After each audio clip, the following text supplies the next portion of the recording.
Sahabat doa yang terkasih dalam Tuhan, kita langsung menerima firman Tuhan yang akan ditaburkan. Kita sudah kenal Pak Himawan, jadi saya langsung persilakan. Silakan Pak Himawan. Ya, Sisi Pak Fu, terima kasih. Salam jumpa Bapak Ibu semuanya. Terima kasih sekali lagi untuk Pak Fu dan juga rekan-rekan dari sahabat doa FKK yang memberikan satu kesempatan dan kehormatan buat kami. Saya mewakili Family First Indonesia, sebuah pelayanan keluarga, di mana kami hadir sejak tahun 2015 untuk mendampingi dan menguatkan keluarga demi keluarga. Bapak Ibu Saudara, hari-hari ini adalah kesempatan di mana memang kita sedang mengevaluasi kembali, ya. Apa sih sebetulnya, kenapa sih begitu banyak masalah di dalam keluarga? Kenapa sih begitu banyak sekali pernikahan-pernikahan yang di ujung tanduk, ya, banyak sekali keluarga-keluarga yang di ujung tanduk, apakah itu konflik suami istri, konflik orang tua anak, gitu ya. Dan dalam perenungan kami menemukan bahwa ada salah satu yang kami temukan bahwa banyak sekali keluarga-keluarga yang sudah mulai menyimpang dari grand design-nya Tuhan, dari rancangan agungnya Tuhan. Saudaraku terkasih dalam Kristus, kita sama-sama tahu bahwa Tuhan itu bukan Tuhan yang bekerja asal-asalan. Semua Tuhan sudah atur dengan rapi, terstruktur, tertata dengan rapi. Ya, saya nggak kebayang kalau Tuhan kita ini Tuhan yang kerjanya tidak teratur gitu ya. Hari pertama penciptaan, ciptaan manusia dulu. Wah, kan bingung kan? Mau ditaruh di mana manusianya? Karena belum ada buminya, belum ada isinya.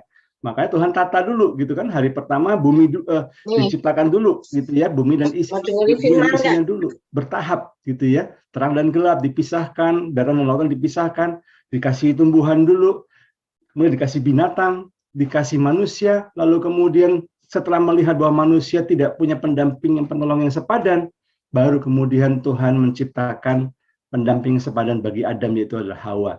Nah, nanti Bapak Ibu Saudara, ke depan kita akan belajar ya, kita akan belajar prinsip-prinsip membangun keluarga ini. Supaya apa? Supaya kita mengenal sekali lagi, apa sih grand design-nya Tuhan di dalam keluarga.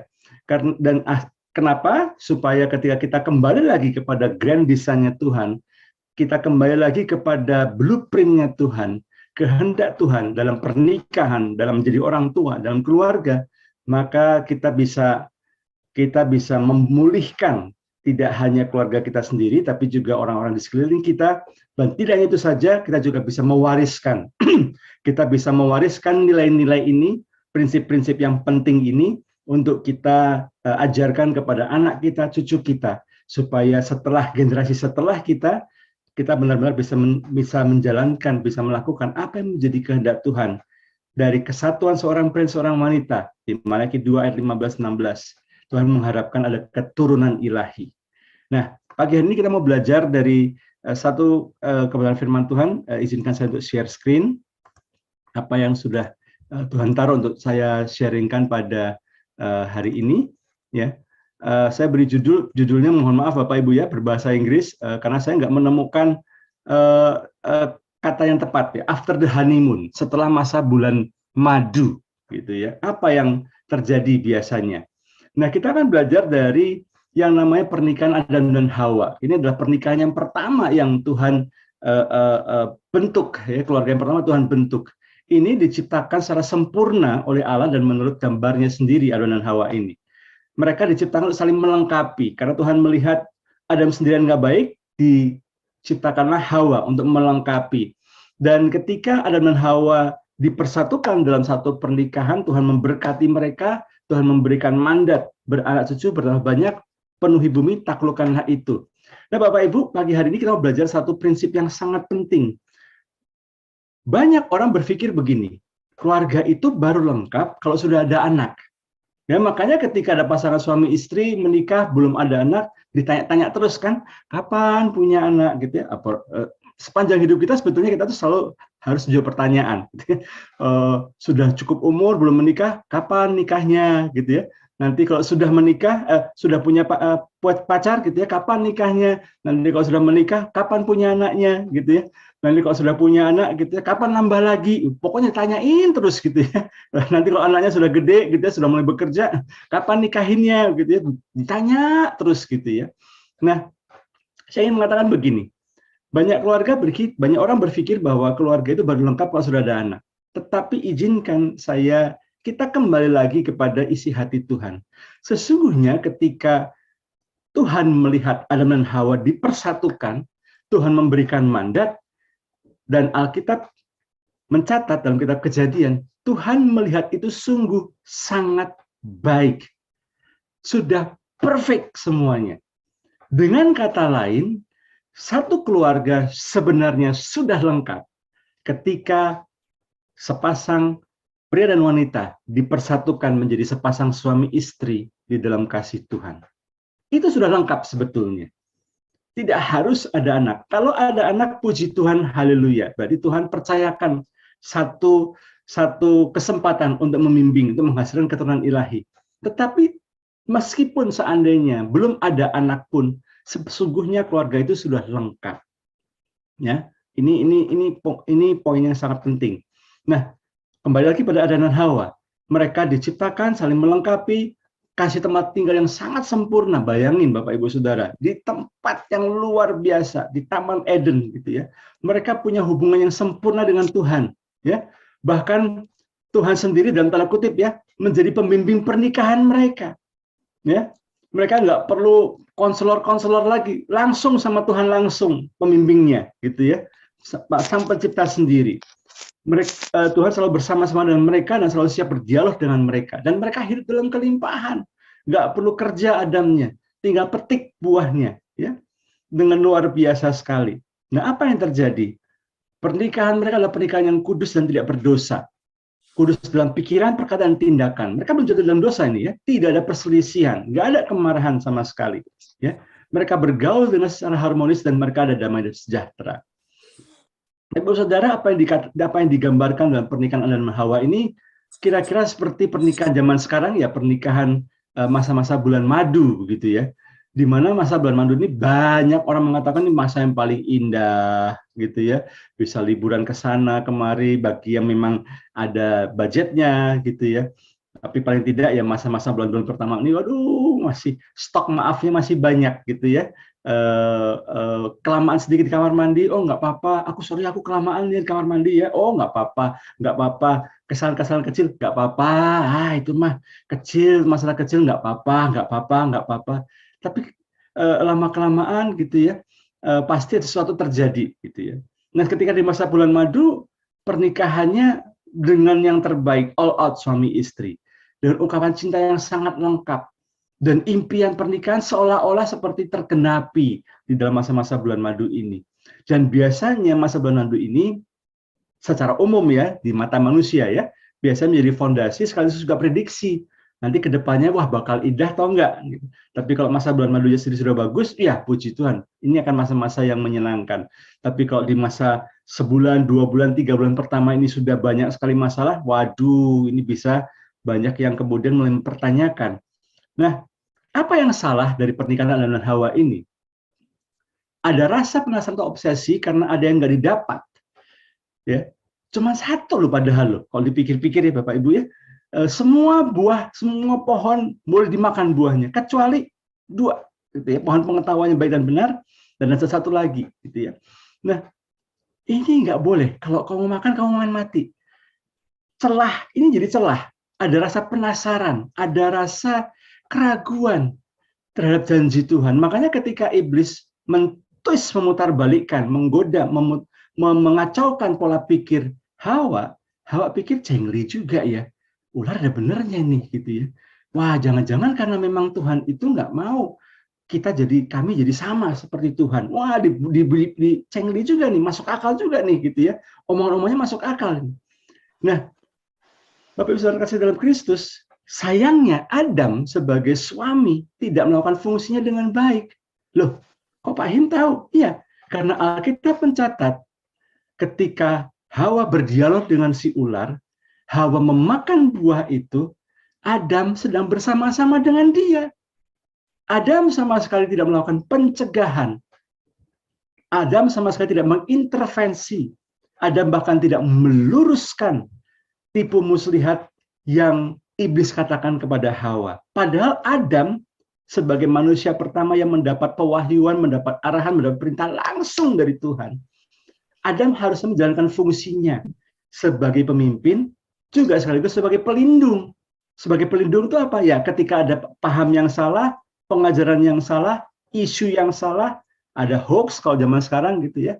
Maka kita punya kewajiban untuk melindungi keluarga kita protect, kita counter, kita luruskan kalau ada yang salah. Kita ajarkan yang benar. Itu fungsi kita sebagai pemimpin. Sayangnya waktu itu Adam tidak melakukan. Bahkan lebih parah lagi, setelah mereka jatuh dalam dosa, bukannya bertanggung jawab, malah saling menyalahkan. Bahkan Adam nggak main-main, yang dia salahin Tuhan sendiri. Ya kan? Ketika Tuhan cuma tanya, Adam kamu di mana? Wah, Adam langsung kelimpungan dan langsung, ini, dia nih, perempuan yang kau berikan buat aku ini. Perempuan yang kau berikan. Dengan kata lain, Adam pengen ngomong, nah, ini ciptaanmu sendiri nih, kayak gini nih kelakuannya nih. Gitu ya. Dia yang bikin aku jatuh dalam dosa. Nah, tidak jarang juga banyak sekali pasangan suami istri ketika bermasalah, sang suami pun yang tadinya merasa bahwa dia sedang menikahi tulang rusuknya, ternyata setelah ada masalah demi masalah, waduh ternyata bukan tulang rusuk Pak Fu, bukan tulang rusuk Pak Himawan, bukan tulang rusuk ini Pak Anton atau Pak Alex gitu ya. Tulang rusak ini ternyata, bukan tulang rusuk. Bahkan kemudian mulai menyalahkan Tuhan. Kenapa Tuhan kok ngasihnya yang kayak gini gitu. Saya kan pengen menikmati surga di bumi. Kenapa saya jadinya malah menikmati neraka di bumi? Kenapa nih Tuhan? Mulai berdoa, mulai bergumul, dan bahkan kemudian tidak sedikit menyalahkan Tuhan. Nah, apa yang terjadi dalam pernikahan Adam dan Hawa? Tuhan datang dengan penebusan. Tuhan korbankan satu binatang, darah dicurahkan, ya, kulitnya diambil untuk pakaian Adam dan Hawa. Darah yang dicurahkan, tanda penebusan sebetulnya. Sebagaimana darah Kristus, sang anak domba yang sempurna, tercurah untuk menebus dosa kita semuanya. Ada pemulihan yang sebetulnya Tuhan tawarkan buat Adam dan Hawa. Dia berjanji bahwa keturunan Adam dan Hawa, yaitu Yesus Kristus, akan mengalahkan si jahat. Dan janji Tuhan bukan meleset loh. Meskipun Adam dan Hawa jatuh dalam dosa, dan mereka harus keluar dari Taman Eden, karena terang nggak bisa tercampur dengan gelap, mereka sudah jatuh dalam dosa, Tuhan tetap memberikan keturunan kepada Adam dan Hawa. Saudara terkasih dalam Kristus, meskipun Adam dan Hawa melakukan kesalahan, tapi tetap tidak kehilangan tujuan ilahi atas pernikahan mereka. Dalam pernikahan, separah apapun kesalahan yang terjadi, terlanjur terjadi, Tuhan Yesus sanggup menyelamatkan dan memulihkan pernikahan yang bermasalah. Seusai bulan madu, seberapapun parahnya, setelah masa bulan madu ini selesai, Tuhan Yesus sanggup menyelamatkan dan memulihkan. Yang setuju katakan amin. Boleh aminnya diketik di chat Bapak Ibu ya, karena lagi di mute semuanya. Yang setuju katakan amin. Tuhan Yesus sanggup menyelamatkan dan memulihkan pernikahan yang bermasalah, seberapapun parahnya masalah itu. Nah, bagaimana caranya Tuhan melakukan pemulihan? Kita akan belajar dari Yohanes pasal 2, kisah perjamuan di Kana, di mana Tuhan Yesus menyelamatkan sebuah pernikahan yang kehabisan anggur. Ya, saya kutip 3 ayat saja, ayat 6-8. Di situ ada 6 tempat yang disediakan untuk pembasuhan menurut adat orang Yahudi. Masing-masing isinya 2-3 buyung. Yesus berkata pada pelayan-pelayan itu, isilah tempat-tempat itu penuh dengan air, dan mereka pun mengisi dengan penuh. Lalu Yesus berkata kepada mereka, sekarang cedoklah dan bawalah kepada pemimpin pesta. Lalu mereka pun membawanya. Yang menarik di sini ada beberapa fakta yang menarik, Bapak Ibu Saudara. Tuhan Yesus datang diundang ke dalam pesta itu. Di pesta itu ada ibunya. Di pesta itu ketika ada masalah, ibu Tuhan Yesus yaitu Maria datang kepada Yesus. Mereka kehabisan anggur. Dan Tuhan Yesus mengatakan, kenapa? Belum waktunya ini, mah, gitu ya. Tetapi karena Yesus tahu ini bakal kacau pernikahan ini. Ya, kalau orang Yahudi itu pesta nggak cuma 1 hari, bisa berhari-hari. Dan memang sudah menjadi kebiasaan di pesta pernikahan orang Yahudi pada zaman itu.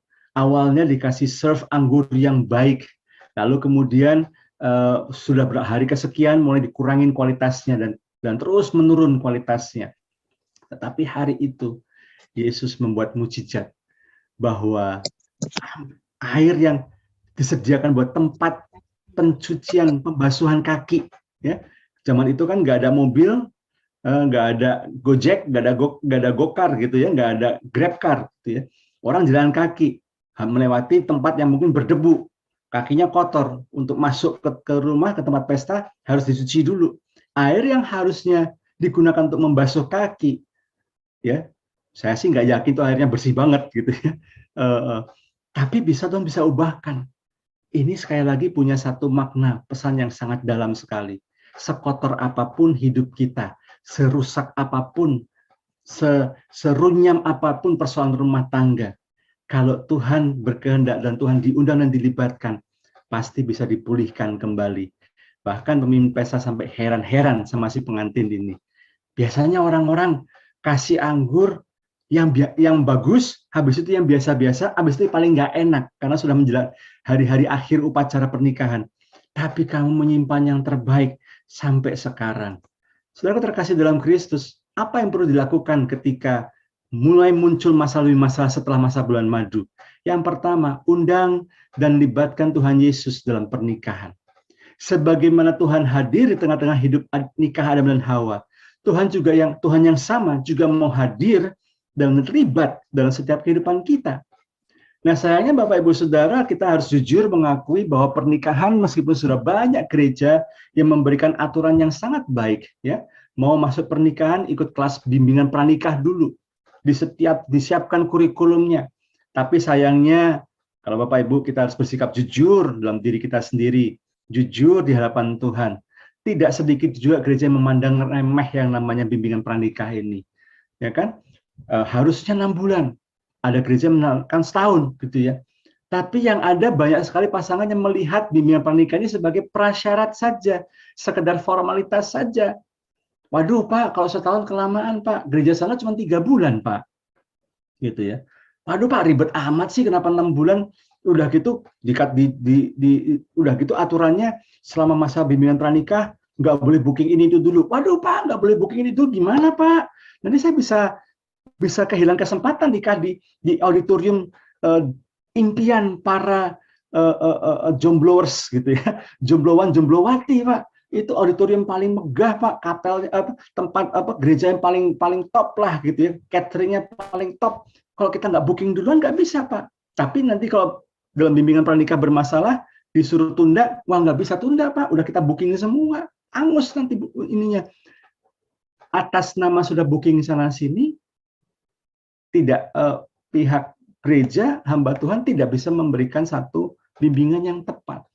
Tidak sedikit juga beberapa hamba Tuhan, saya akan membantu Sinode GBI, kita menyusun sebuah buku bimbingan pranikah dan kita memberikan pelatihan pada hamba-hamba Tuhan GBI se-Indonesia.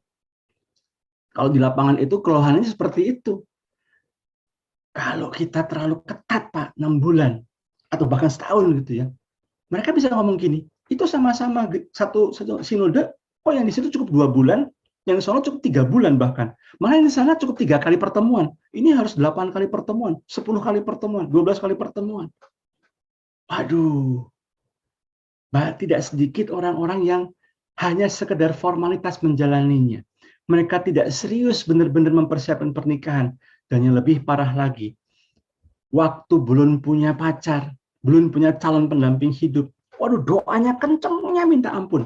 Tiap hari mungkin dia ikut doa fajarnya FKK gitu ya. Tapi begitu sudah punya pendamping, sudah punya calon pendamping, waduh sudah mulai lupa, udah nggak lagi ikut doa. Tuhan nggak benar-benar dilibatkan di dalam kehidupan. Yuk teman-teman semuanya, Bapak Ibu semuanya, kita mulai satu prinsip yang benar. Ya, kalau waktu belum punya pasangan, banyak doa. Setelah punya pasangan, harus tetap doa juga untuk memastikan benar-benar tulang rusuk nggak, atau tulang rusuk saya nggak, apa jangan-jangan tulang rusuknya orang lain yang saya ambil nih, atau malah tulang rusak mungkin. Kita harus kawal terus dengan doa-doa kita. Ya, masuk dalam pernikahan pun tetap harus melibatkan Tuhan. Tidak jarang kita seperti banyak di antara kita sekeliling kita ketemu dengan orang-orang yang seperti murid-murid Yesus. Ya, waktu belum ada badai, Tuhan Yesusnya tidur dibiarin aja. Padahal Tuhan Yesus bersama-sama dengan mereka. begitu mereka sudah nggak bisa mengatasi badainya, baru mereka bangunkan Tuhan Yesus. Ya, waktu badai muncul awal-awal, waktu masih mendung, ya, jadi mendung gelap, kemudian mulai muncul angin yang keras. Mereka nggak, oh, udahlah, guru nggak usah dibangunin lah. Ini bisa kita hadapin. Kita kan nelayan, kita punya pengalaman. Nggak usah doa-doa, nggak usah ini, kita bisa hadapin sendiri. Kita kan punya akal, kita kan punya koneksi, kita kan punya duit. Nah, begitu badainya sudah sangat di luar kendali, nggak bisa lagi ngendaliin, nggak bisa ngontrol, baru mereka bangunkan Tuhan Yesus. Saya berdoa, sahabat doa FKK, yuk kita ajarkan pada orang sekeliling kita, pada anak kita, cucu kita, kalau mereka mulai berumah tangga, ya, jangan cuma cari Yesus ketika ada masalah besar, ya. Doa itu bukan jalan terakhir, doa itu satu-satunya jalan. Banyak orang yang masalahnya ketika berat banget, kanker udah stadium 4, penyakit sudah, dokter udah angkat tangan, baru doanya kenceng cari Tuhan. Justru setiap waktu kita harus punya intensitas doa yang kencang di hadapan Tuhan. Kita harus pastikan Tuhan, kita undang Tuhan menjadi sentral, menjadi pusat dalam pernikahan kita, dan firman Tuhan menjadi dasar dari pernikahan kita. Banyak pernikahan bermasalah karena hidup nikahnya mulai menyimpang dari kehendak Tuhan, menyimpang dari dasar firman Tuhan. Bukan lagi firman Tuhan yang di dasar, tapi pengetahuan-pengetahuan populer, pengetahuan psikologi populer, pendapat orang, masukan dari orang-orang yang kita nggak tahu ini sesuai firman Tuhan apa enggak, tapi kayaknya masuk akal. Nonton layangan putus, waduh kayak gitu tuh pasangan suami istri, waduh kayak gini suami saya, kayaknya selingkuh nih, persis kayak film ini nih. Langsung curiga, langsung cek HP, langsung ngecek ke bank, ya. Suami saya punya rekening lain nggak gitu, langsung kepengaruh gitu ya. Jangan Bapak Ibu Saudara, yuk kalau kita libatkan Tuhan, kita undang Tuhan dan libatkan Tuhan, rasa saling percaya akan bisa kita miliki satu sama lain di dalam kasih Tuhan. Yang setuju katakan amin. Yang kedua, sadari adanya kebutuhan. Ya, Tuhan Yesus sadar ada kebutuhan. Kebutuhannya apa? Kebutuhan sangat mendasar lagi. Anggurnya habis. Bukan cuma anggur yang kualitas gimana, memang benar-benar habis. Ada kebutuhan yang harus dijawab. Nah, ini Tuhan kita. Nah, sebagai saudara, bagi pasangan suami istri juga jangan semua-mua Tuhan yang jawab. Suami istri juga harus sadar bahwa masing-masing suami dan istri punya kebutuhan yang harus dijawab satu sama lain. Apa sih kebutuhan pria? Pria itu butuh kebutuhan seksual. Ya. Butuh sekali. Ya, itu buat suami. Nah, istri butuh kasih sayang. Nah, suami perlu belajar memenuhi kebutuhan istri, yaitu apa? Mengkomunikasikan sayangnya dengan 5 bahasa kasih, ya. Sentuhan, kata-kata yang menguatkan, waktu bersama-sama gitu ya, hadiah yang berkesan, dan penyediaan waktu bagi pasangan. Apa sih bahasa kasih istri-istri? Jawab, komunikasikan bahasa kasih, rasa kasihmu dengan bahasa kasihnya. Jangan gini, ya saya memang kayak gini, saya kok suruh meluk-meluk nggak bisa Pak, orang tua saya aja nggak pernah tuh Pak peluk-pelukan. Ya tapi bahasa kasih istrimu itu pelukan, sentuhan. Kalau kamu sayang sama istrimu, ya belajarlah memeluk dengan tulus, belajarlah menggandeng tangannya dengan tulus. Ya nggak bisa Pak, ya belajar. Kalau kau sayang sama istrimu, ya gitu jawab kebutuhannya. Ya dia harus ngertiin saya dong Pak. Bahasa kasih saya itu kata-kata. Dia nggak pernah ngomong yang baik sama saya. Waduh, ini kalau begini terus saling adu kuat, adu pendapat, ya nggak ada selesainya. Yuk kita merendahkan diri. Suami-suami, ngerti nggak bahasa kasih istrimu? Ya, mulai biasakan perkatakan, ungkapkan kasihmu dengan bahasa kasihnya. Hai istri-istri, tahu nggak bahwa suamimu ini punya kebutuhan biologis? Ya, jangan gunakan kebutuhan biologis ini sebagai senjata untuk menghukum. Enak aja, anniversary lupa minta jatah, nggak bisa, gitu ya. Libur, ya, libur, dah, bodo amat, gitu ya. Saya sakit hati, nggak mau saya ladenin suami saya. Wah, nggak bisa. Ya, apapun yang terjadi, kita mesti menghargai bahwa suami punya kebutuhan, dan Tuhan tempatkan kita di samping suami. Tuhan tempatkan ibu-ibu di samping suami untuk melayani dia. Tapi suami-suami juga jangan kemudian tuh denger gitu ya. Apapun yang terjadi, kamu lagi sakit kek, kamu lagi pusing kek, kalau saya lagi pengen, kamu harus layanin. Nggak bisa juga gitu ya. Kita juga harus dengan penuh pengertian. Kalau kau sayang, kau tahu istrimu lagi tidak bisa melayani, jangan dipaksakan ya. Kebutuhan apa lagi? Pria butuh pasangan yang menarik ya.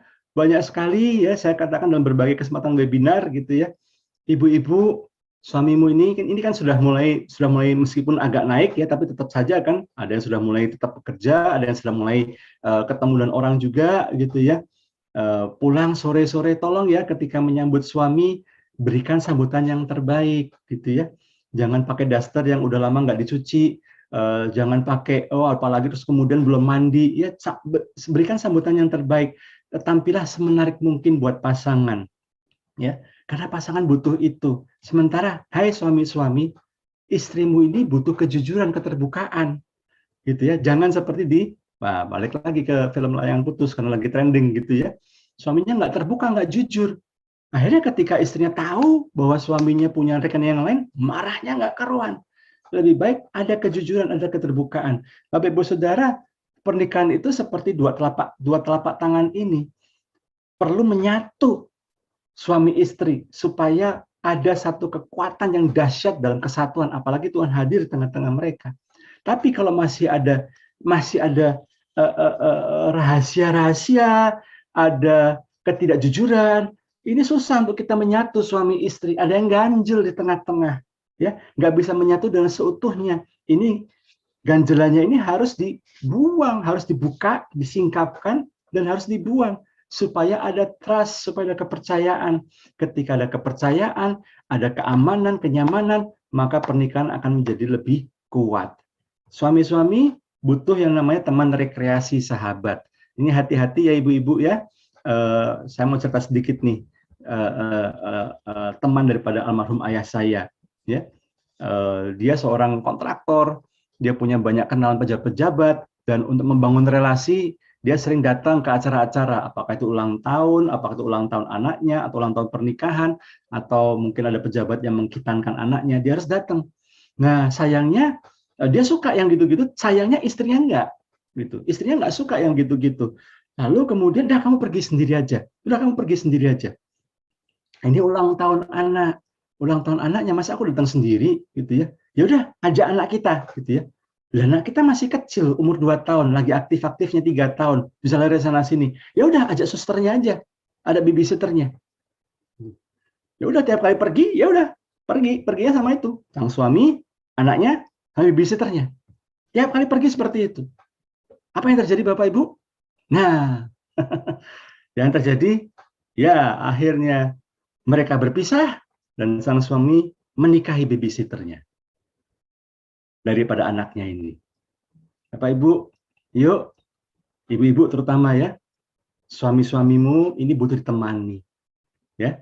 Meskipun mungkin saya nggak tahu teman-temannya Pak, ada di situ di sampingnya, ya. Kenali, dampingi suamimu, ya. Karena suami-suami ini kalau sendirian nggak baik, gitu ya. Di luar sana ada banyak ya. Bukan cuma Sri Gela, tapi juga Sri Wahyuni, Sri Ningsi, dan Sri-Sri yang lain. Mohon maaf kalau ada di antara Bapak Ibu sini namanya Sri. Gitu.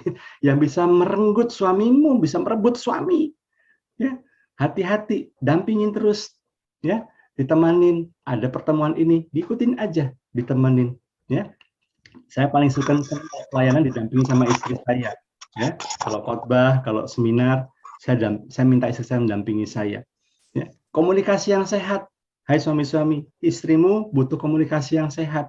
Apa sih komunikasi yang sehat itu? Komunikasi yang sehat itu adalah di mana seseorang bisa mengungkapkan apa yang ada dalam pikiran dan perasaannya tanpa rasa takut. Jadi itu komunikasi yang sehat, bukan cuma sekedar hari ini masak apa, si ini udah makan belum, anak kita udah selesai online belum. Itu baru tukar informasi, belum komunikasi yang mendalam. Tapi kalau sepasang suami istri bisa mengkomunikasikan perasaannya, Pak, aku lagi galau, Pak, aku lagi khawatir, Pak, aku nggak seneng, Pak, kamu terlalu dekat sama dia. Tanpa rasa takut bahwa suaminya akan bereaksi yang berlebihan emosional. Itulah komunikasi yang sehat. Ya, ini perlu dibangun, ini perlu dibiasakan dalam kehidupan kita. Suami butuh apa? Istri membantu mengatur rumah tangga. Istri saya pernah dampingin satu pasangan suami istri. Istrinya sering ngeluh gitu ya. Suaminya susah, nggak suka di rumah gitu ya. Sering pergi-pergi terus. Tapi ketika istri saya datang ke rumahnya, ternyata rumahnya berantakan sekali gitu ya. Lalu kemudian istri saya mengatakan, pantesan suamimu nggak betah di rumah. Rumahnya berantakan kayak gini. Ayo, ditata yuk. Dia bantuin sang istri rapiin rumahnya, ya barang-barangnya disingkirin yang nggak kepake. Setelah lebih rapi, semenjak itu terjadi perubahan, mujizat terjadi. Apa mujizatnya? Suaminya jadi lebih betah di rumah. Karena suaminya ternyata lebih nyaman ada di rumah. Karena barang-barangnya nggak terlalu penuh, rumahnya rapi. Nah, ini perlu ya, ibu-ibu ya. Yang berikutnya lagi, istri butuh apa? Keamanan secara keuangan. Jaminan keamanan secara keuangan. Di mana kalau dapurnya cukup, kebutuhan sehari-hari cukup, pasti istri akan bahagia. Yang terakhir, kebutuhan pria adalah apa? Dihargai, dihormati. Suami yang tidak merasa dihormati, tidak merasa dihargai, ini rentan sekali jatuh dalam perselingkuhan. Sementara wanita butuh suami yang punya komitmen terhadap keluarga. Nggak cuman komit sama pekerjaannya, tapi juga punya waktu untuk main sama anak, menemani anak belajar, dan bercengkrama dengan sang istri. Ini kebutuhan-kebutuhan yang harus dijawab satu sama lain. Dan tugas kita memastikan pasangan kita, kebutuhan pasangan kita, kita yang jawab dalam kasih Tuhan. Yang ketiga, yang terakhir, lakukan bagianmu, dan Tuhan Yesus pasti akan melakukan bagiannya. Saudaraku terkasih dalam Kristus, saya nggak kebayang kalau saya Yesus sudah kasih perintah, suruh nyedok air pembasuhan kaki itu ke dalam tempayan. Kalau pelayan nggak mau, nggak akan terjadi mujizat. Ya, makanya ibunya Yesus sudah langsung ngomong sama para pelayan, apapun yang anakku suruh sama kamu, lakukan itu. Nurut aja, gitu ya. Dan ketika dilakukan, mereka nurut, mujizat terjadi. Saudara terkasih dalam Kristus, semua ayat-ayat firman Tuhan ini, saya kutip sambil satu di Kolose 3, 18 sampai 21. Lakukan itu dengan ketaatan. Boksu, susah, ya memang. Makanya butuh kasih Kristus, makanya butuh Roh Kudus memampukan. Tapi kalau Tuhan kasih arahan, Tuhan kasih perintah dalam firman-Nya, itu suatu perintah yang pasti bisa dilakukan. Daging kita mungkin lemah, karena kita sudah di dalam dosa. Natur manusia itu dalam dosa itu lemah sekali. Tapi itu kenapa Tuhan berikan kepada kita Roh Kudus. Minta Roh Kudus memampukan. Minta kekuatan dari Tuhan memampukan. Taat sama suami. Selama perintah suami belum bertentangan dengan firman Tuhan, lakukan dengan sungguh-sungguh. Layani suamimu dengan sungguh-sungguh. Yang jadi suami, jangan kasar sama mereka. Jangan kasar sama istrimu. Sayang, katanya sayang, tapi kok kasar kalau ngomong. Katanya sayang, tapi kok seringkali kalau ngomong menusuk, menyudutkan, memojokkan. Itu bukan sayang namanya. Katanya sayang, tapi kok mengatur, mengungkung, mencengkeram gitu ya, batasin. Kalau pergi harus lapor gitu ya. Kalau teman-temannya nggak jelas, waduh bingung sama siapa nih, pikirannya langsung kemana-mana. Wah, ini bukan sayang, ini bukan cinta. Ya, kalau emang kau kasih, kau mengasihi, jangan sakiti istrimu, jangan berlaku kasar sama istrimu. Ya, anak-anak taat sama ayah dan ibumu, karena itulah yang menyenangkan di hadapan Tuhan. Dan ada janji ketika kau mentaati orang tuamu, hidupmu panjang dan bahagia hidupmu di bumi. Dan yang jadi ayah, yang jadi orang tua, jangan sakiti anak-anakmu, supaya mereka jangan menjadi putus asa, supaya mereka jangan menjadi sakit hati, tawar hati, apalagi kemudian mereka memberontak. Lakukan prinsip firman Tuhan ini dalam kehidupan kita. Kembalikan Tuhan sebagai sentral. Libatkan Tuhan secara aktif dalam rumah tanggamu. Jawab kebutuhan pasanganmu. Jawab kebutuhan keluargamu. Tidak hanya kebutuhan finansial, kebutuhan keuangan, tapi juga kebutuhan emosi dan kebutuhan yang lainnya. Nanti kita akan belajar ya sebulan sekali dari Family First akan mengajar tentang prinsip-prinsip dalam kehidupan keluarga lebih detail lagi supaya keluarga kita menjadi keluarga yang kuat. Bapak Ibu Saudara, kita punya gambaran tentang pasangan yang sempurna. Tapi sayangnya kita menikahi orang yang nggak sempurna. Kita punya dua pilihan. Kita robek gambarnya dan terima pasangan kita apa adanya. Atau kita rusak pasangan kita. Dan kita selalu hidup dalam impian pernikahan yang impian saja. Saya berdoa Bapak Ibu Saudara, setiap sahabat doa FKK yang menghadiri doa fajar pagi hari ini. Yuk, kita belajar. Jujur, komunikasi dan hati yang tulus, dan hubungan yang intim dengan Tuhan. Ini menjadi fondasi dari relasi pasangan suami istri mencegah munculnya masalah. Lakukan tugas dan fungsi masing-masing. Nggak usah saling menuduh. Ya, kamu lakuin di bagian kamu, baru saya lakuin bagian saya. Nggak bisa. Lakuin dengan penuh kesadaran, layani satu sama lain. Bertanggung jawab atas masalah yang terjadi. Jangan saling menyalahkan. Ketika ada masalah, lihat kembali pada fondasi pernikahan. Lihat kembali pada firman Tuhan. Sudahkah saya menyimpang dari firman Tuhan? Ingat kembali janji pernikahan yang diucapkan di hadapan Tuhan. Itu yang saya mau sharing pada pagi hari ini. Dan izinkan saya untuk berdoa buat Bapak Ibu semuanya. Bapak Surgawi, terima kasih Tuhan. Firman-Mu telah hamba-Mu sampaikan. Aku berdoa dalam nama Tuhan Yesus dengan waktu yang terbatas ini. Mungkin ada hal-hal yang belum tersampaikan dengan detail, dengan baik. Tapi aku berdoa Roh-Mu yang kudus Tuhan, menyempurnakan apa yang belum sempurna. Tuhan, Kau tolong setiap sahabat doa FKK pagi hari ini. Mereka yang mungkin sedang mengalami pergumulan. Mungkin bukan mereka yang bergumul, tapi mungkin pergumulan anak mereka, mantu mereka, pergumulan tetangga mereka, pergumulan daripada Tuhan teman kantor mereka. Aku berdoa dalam nama Tuhan Yesus. Biarlah Tuhan, kalau Kau memang Tuhan pakai mereka untuk menjangkau keluarga-keluarga yang bermasalah ini. Mereka boleh membagikan, mereka boleh mengingatkan untuk setiap keluarga-keluarga yang bermasalah untuk kembali kepada desain ilahi, kepada rencana ilahi Tuhan yang besar atas keluarga demi keluarga.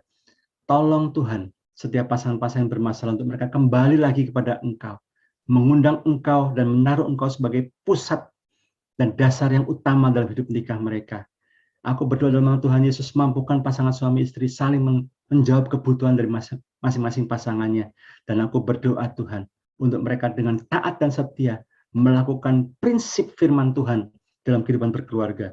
Meskipun tidak mudah, tapi Roh-Mu yang kudus memampukan. Roh-Mu yang kudus memungkinkan untuk mereka menjadi pelaku-pelaku firman-Mu. Sehingga Tuhan, karya Tuhan, rencana Tuhan yang besar, yang indah, boleh terjadi dalam kehidupan keluarga demi keluarga.